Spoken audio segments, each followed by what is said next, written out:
Chief minister कौन बने? मुझे जम्मू कश्मीर के लोगों की खिदमत करने का दोबारा एक मौका जो है हासिल हुआ है।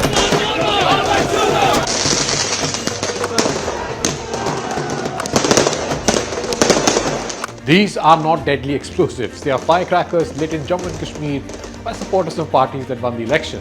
And no, unlike Haryana, it's not the Bharatiya Janata Party that won here. Now, the National Conference has scored wins in 42 and Congress in 6 seats here.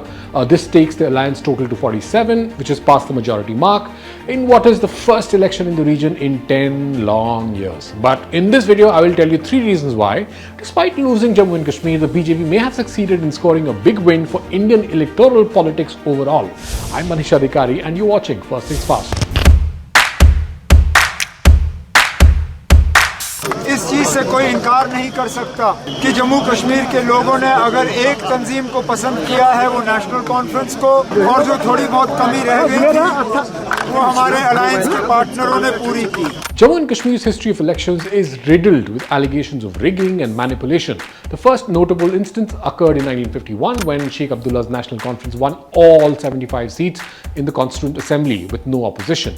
Now this, many believe, set a precedent of political dominance through questionable means. In 1987, one of the most infamous elections in Kashmir's history took place. Guys like Saeed Salahuddin, who were in the fray. Remember him? Guess whose campaign manager was? Yasin Malik, that's right. Both fellows became dreaded terrorists in later years. Basically what happened was their Muslim United Front, their political party, had garnered significant support, but the election was rigged so that the ruling Congress National Conference held on to power. Result? Widespread disillusionment and protests. Many political analysts argue to this day that the disenchantment following this election played a big role in fueling the rise of insurgency here in the late 1980s. Call it militancy, call it terrorism. Every single election post-1987 happened in the shadow of the gun. Separatists would sound boycott calls, political workers would face terror attacks, and the turnouts in the valley were next to nothing. But cut to 2024, the 3-phase assembly polls in Jammu and Kashmir registered a voter turnout of 63.9%. This was considerably higher than the turnout in the Lok Sabha election a few months earlier.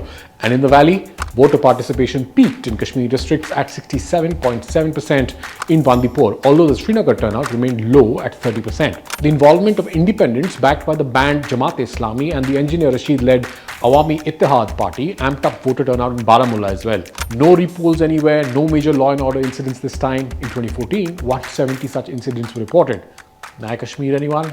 The election results in Kashmir Valley delivered a strong rejection to separatist candidates, including those from engineer Rashid's Awami Ittihad Party and Jamaat-e-Islami, who failed to make any real impact.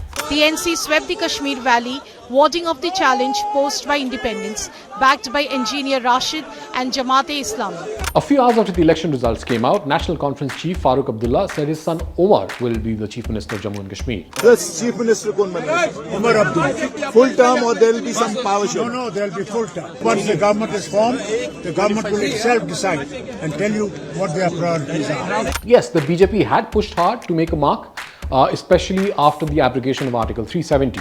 It worked to build its cadre in the valley, even forging alliances with Saeed Altaf Bukhari's Apni Party and Sajjad Lone's People's Conference. The dream? Getting their first ever Chief Minister in J&K. But despite all this effort, the BJP failed. In fact, during the Lok Sabha elections, the BJP did not even contest in the 3 parliamentary seats of the valley. Many saw this as a signal that the party was not succeeding in winning over Kashmiri voters. There are a couple of reasons for this, according to political pundits. When the BJP revoked Article 370 in August 2019, they said it would bring development, jobs, and security to J&K, a vision they called Naya Kashmir. But for many people in the valley, this was not a promise. It was a painful moment that took away the special status they had under the Indian Constitution. हमारे और दिल्ली में फ़र्क है। दिल्ली कभी रियासत रही नहीं। दिल्ली को रियासत बनाने का वादा किसी ने किया नहीं। हम एक रियासत थे। 2019 से पहले जम्मू कश्मीर अपने आप में एक रियासत थी। The BJP strategy in J&K was also a tough, no-nonsense approach against separatists, stone pelting and militancy. This did bring some level of peace to the region, but along with that came reports of crackdowns and dissent and free speech. The lack of significant job opportunities and a slow pace of development created a sense of betrayal among the people. It's hard to win votes when the public feels let down. To break the traditional stronghold of the NC and the PDP, the BJP aligned with newer players like the Apni Party and the People's Conference. The idea was to chip away at the power of regional giants. However, these alliances did not pay off. The Abdullahs returned to dominate the political landscape, and the BJP's allies just couldn't change that. So the BJP lost. But who really cares? Electoral democracy is alive in Kashmir, and there can be no better news to come out of that region for the rest of India right now.